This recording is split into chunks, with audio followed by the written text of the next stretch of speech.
Ömür adamın en kımbat nersesi. Ömür kımbat nersesi urmatlı bir tuğanım. Bирок ошол өмүрдү биз өтө эле арзанга пулдай беребиз. Өтө арзанга биз кээде урматтуу бир тууганым баалай беребиз да. Өмүр берилди, бирок кайра берилбейт. Бул жалган жашоо.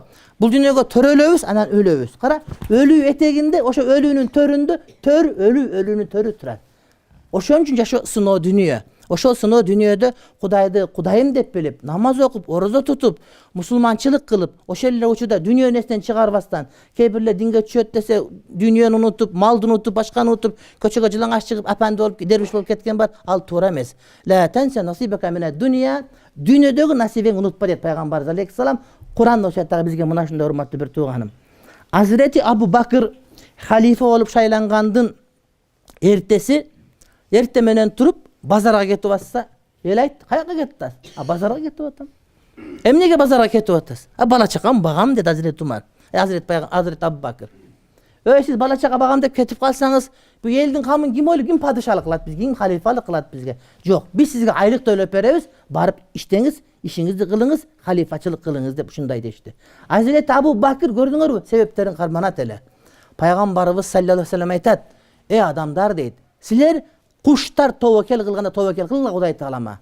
Эрте менен ачка учуп кетишет, кайра кечинде курсагы ток учуп келет деди. Десе, кээ бир акыллы кызгалар түшүнүп алыптыр. Биз да куштай болушубуз керек экен, эчтеке кылбаш керек экен. Эрте менен турабыз, аяка барып бияка келсе курсак тоюп калат экен, кайра келет экенбиз. Демек, иштебеш керек деп түшүнүп алыптыр. Жок. Булар туура эмес, түшүнөт урматтуу бир тууганым. Иштебеген куш кандай болот? Уясында жата берген куш иштебеген болот да. Бул эрте менен учуп кетип атат. Учуп барып ырыскысын издеп, анан кайра кечинде учуп келип атат. Куштун ырыскы издегени бул учканы кайра учуп барып кайра келген урматтуу бир тууганым. Биздики колдон келишинче акылды иштетип, тиричилик кылып, алдалдан эмгек таап, көбүрөөк таап керек болсо, зекет берип, башка кылып, адамдарга жакшыраак жардам беришибиз керек. Пайгамбар алейхиссалам айтат: күчтүү мусулман алсыз мусулманга караганда Кудай таалама жакыныраак дейт. Күчтүү мусулман ден соолугу чың, акчасы көп, акылы көп, илими көп, билими көп. Башкаларга жардам бере ала турган мусулман ошол чыныгы күчтүү мусулман деди. Андан кийинки маселе: "Вала язиду фил умри иллал бирру". Адамдын өмүрүн жакшылык гана узартат деди. Эгерде сиз жакшылык кылсаңыз, соо иштерди кыла берсеңиз, өмүрүңүз узун болот. Алымдар айтат урматтуу бир тууганым, ал кандайча? Эгерде ажылык кылса 60ка чыгат, эгер ажылыкка кадыр болуп туруп барбасанда 40та эле өлүп калат деп тагдырга жазылынган болот дейт. Тагдыр өзгөрүлбөйт, бирок сен дуа кылып, ошонун жакшыраак жылгандыгы өзү кошулуп тагдырга жазылынган дейт. Демек, адам баласы колунан келишинче, мүмкүнчүлүк болушунча жакшылык кылганга урматтуу бир туугандар аракет кылуусу милдеттүү болуп эсептелет. Андан кийинки маселе: мааси тамхаку баракатал умур ва ризк вал илм. Адам күнөө иш кыла турган болсо, өмүрдүн берекесин, ырыскынын берекесин, илимдин берекесин кетирип коет. Бир адамдар бар, 40ка чыгат. Бирок 40ка чыкканга чейин көп пайда келтирген болот. Бирок 80ге чыгат, эч нерсе келтирбеген болот. Только 80ге чыгып, сени чакканда эле башка нерсени билбейт. Демек, өмүрүндө барака жок болду деген сөз болот. Бир адамдардын илими бар. Көп окуган, Маккада окуду, Мадинада окуду, Мысырда окуду, Бухарай шарифте окуду. Бирок аркасынан бир талабасы жок, же уккан адамы жок, болгон күткөн ырыскысын терип эле көчөдө басып жүрөт. Ырыскы Кудада. Эмнеге илиминде барака жок? Анткени анын күнөөсү бар. Күнөө илимдин баракасын кетирип койду урматтуу бир тууганым. Бир адамдардыкы бар, айтышат: айда туусам айда жок, айда жылан жеп коет, күндө туусам күндө жок, күндө жылан жеп коет дегенде, күнүгө пул табат, бирок пулдун ырыскысы жок. Не үчүн? Анткени ошол адамдын күнөөсү анын илиминин, анын өмүрүнүн, анын ырыскысынын берекесин урматтуу бир тууганым кетирип койгон болот. Важал умурака 3 саатин. Өмүрүңдү 3 саатка 3кө бөл дейт. Саата лил илми. 1 саат бул бир убакыт, бул илимге болсун. Өзүңдү өстүрүүң керек. Дайыма урматтуу бир тууган мусулман адам илим алыш керек. Бизде молдосу деле, доктору деле окууну бүткөндөн кийин, ошол бойдон кийин эч нерсени окубай кое берет. Бул таптакы туура эмес маселе. Журналист болобу, башка болобу, ар кандай кесип болобу, ошол өзүн өстүрүп, өнүктүрүп туруу анын мойнундагы милдети. Илим илимдүүлөргө эле эмес, балким ар бир адам өзүнө илимге арнап Куран окуганды үйрөнүп, башка бир дүйнөлүк жанагы светтик деп айтылып аткан, же болбосо өзүбүздүн техникага байланышкан техникалык бир мындай бир жаңылыктарды окуп үйрөнүп, айтор өзүн өстүрүп аракет кылып туруу керек сөзсүз түрдө. وجدد في كل وقت توبة. Әрбір уақытта тобаңды жаңалап тұр. Важ'ал умурака 3 саат. Өміріңді 3 саатқа бөліп қара. Саатан лил илми. Bir уақытты илімге бөл. Ва саата лил амал. Екінші bir уақытты амалға бөл. Илимді оқып, амалға таштап қойғыш керек, амалға дағы уақыт бөліш керек. Намаз оқығанға, ораза тұтқанға, жақшылық сойыш қылғанға, сойыш қылған сөздерді қадірін біліш керек. Ва саата ли хукуқи нафсика ва ма ялзамука. Жана ошондой эле бир уақыт болуш керек, ал өзүңдүн укуктарың, акыларың үчүн жана ошого окшогон нерселер үчүн сөздөрдү уақытты бөлүш керек. Адам өзүнүн ден соолугу үчүн, акыл-эси үчүн, адам өзүнүн курсагы үчүн, адам өзүнүн бала чакасы үчүн, ошондой өзүнүн хоббиси, каалоосу, хибая деп коет. Ошол нерсе үчүн да убакыт бөлгөнгө эмне аракет кылыш керек болот. Бул боюнча имам Муслим риваят кылган көркөм бир хадисти айтпай кетсек болбой калат. Күнна инде бул Азирети Ханзала ибн Раби ал-Усейди деген сахабанын сөзү. Күнна инда Расулиллахи саллаллаху алейхи ва саллам юзаккируна бин нари вал джаннати. Биз дейт Пайгамбарыбыз саллаллаху алейхи ва саллам алдында олтурганыбызда бизге тозоктон сүйлөп, бейиштен сүйлөп берер эле. Хатта каанна рa'я айнин, ай нарахума рa'я айнин. Ошол сүйлөп атканда биз өз көзүбүз менен тозок менен бейишти көргөндөй болуп таасирленер элек.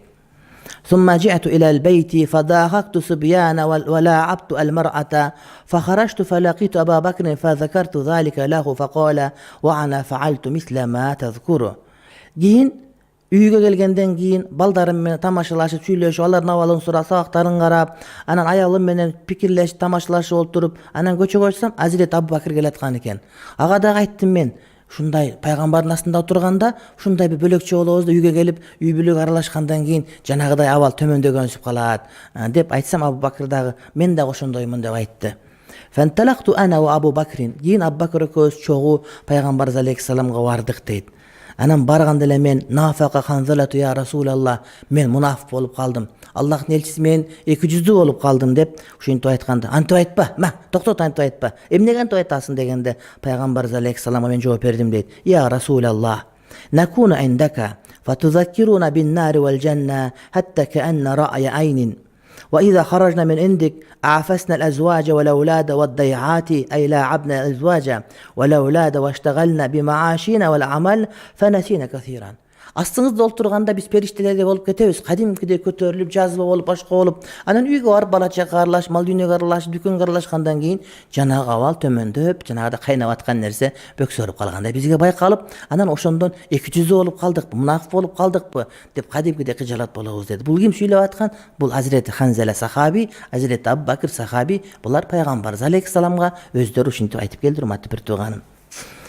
فقال رسول الله صلى الله عليه وسلم والذي نفسي بيده إن لو تدومون على ما تكونون عندي وفي الذكر لسافقتكم الملائكة على فرشكم وفي طرقكم.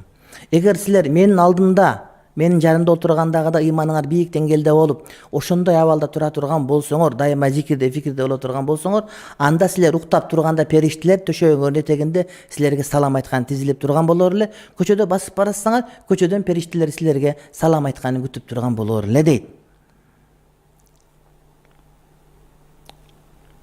Эгерде силердин жүрөгүңөр ошол мен алдымда тургандай толукшуп турган болсо, зикир кылып тура турган болсоңор, анда периштелер силерди зарыгып күтүп, качан эшикке чыкса салам айтам деп эшигиңердин оозунда сагалап күтүп турган болот эле дейт.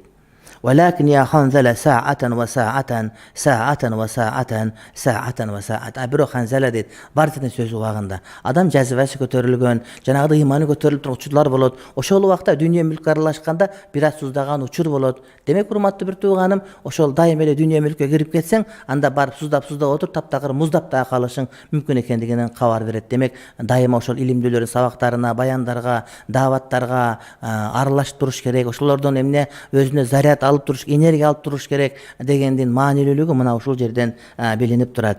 وقد أفاد هذا الحديث الشريف فضل دوام ذكر الله تعالى والفكر في أمور الآخرة والمراقبة. Бул илим дейт, ошол Аллах Тааланы, бул хадисте эмне бар? Айтылган далил бул хадисте Кудай Тааланы зикир кылганда мудавама, дайыма зикир кылганы фазилеттүүлүгү, дүнүйө акырет жөнүндө, акыретти ойлонуп, муракаба жана Кудайым көрүп турат, билип турат деп, дайыма Кудайым көрүп билип турат деген түшүнүктү мындай бир саат чык эткенде чыкылдатып дайыма эстеп тура турган болуунун фазилеттүүлүгү ва жаваза тарки залика фи базил аукат, кээде ошол диний маселени токтотуп дүйнө иштерине кирип үй бүлө бала чака менен болуунун дагы дурустугун бизге баяндап берет. Кээ бирлер бар таптакыр көчөгө чыгып кеткен, бала чаканы эстебейт, алар деген кор болуп калган. Кээ бирөө бар бала чакага толук түрдө кирип кетип динин калтырып койгон. Мына ушул эки тараптын урматтуу бир тууган эмне өтө туура эмес, балким мына ушундай болуп туруш керек, бардыгы жакшы нерсе. Кээ бир адамдар айтышат, мен институтта окуп жүргөндө, медреседе окуп жүргөндө, даватка чыкканда ушундай болот эле, анан кийин мындай болуп калдым. Ошондой болуп калышың анык, ошондуктан кайрадан даватка чыгып тур, кайрадан баяндарга барып тур, кайрадан Куран окуп тур, кайрадан сабак окуп тур деген урматтуу бир тууганым. Бир тамак жеген бойдон курсагың тоюп калбагандай эле ошол илим дагы ыйман дагы ушундай жаңыланууга, жаңыртып турууга, тазаланууга, өстүрүүгө урматтуу бир тууганым эмне сөзсүз түрдө муктаж болуп эсептелер экен. Демек ошол урматтуу бир туугандар, кээ бир адамдар таквалык деп туруп бала чаканы калтырып, алар менен сүйлөшпөй, келинчеги менен сүйлөшпөй, үйдө тиричиликке карабай, кийимине карабай, көчөгө чыгып кеткен таптакыр эмне туура эмес маселе болуп эсептелер экен.